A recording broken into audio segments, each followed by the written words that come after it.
گنجشک با خدا قهر بود.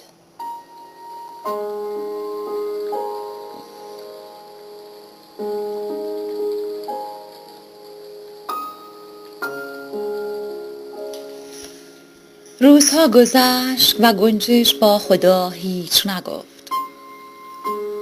فرشتگان سراغش را از خدا می گرفتند و خدا هر بار به فرشتگان این گونه می گفت: می آید. من تنها گوشی هستم که غصه هایش را می شنود و یگانه قلبی هستم که دردهایش را در خود نگاه می دارد.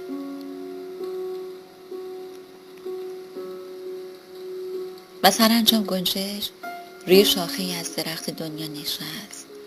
فرشتگان چشم به لب‌هایش دوختند. گنجشک هیچ نگفت.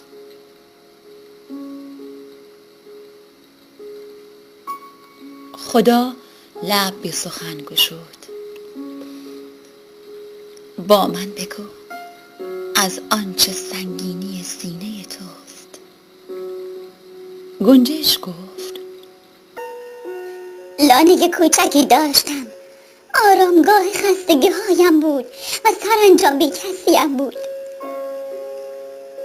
تو همان را هم از من گرفتی. این طوفان بی موقع چه بود؟ چه میخواستی؟ لانه محقر کجای دنیا را گرفته بود؟ و سنگینی بغض راه کلامش را بست. سکوتی در عرش طنین انداخت. فرشتگان همه سر به زیر انداختند. خدا گفت: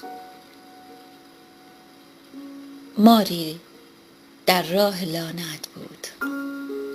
باد را گفتم تا لعنت را واژگون کند. آنگاه تو از کمین مار پر گشودی.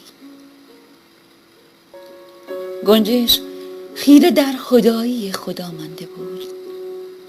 خدا گفت: بچه بسیار بلاها که به وسیله محبتم از تو دور کردم و تو ندانسته به دشمنیم برخاستی.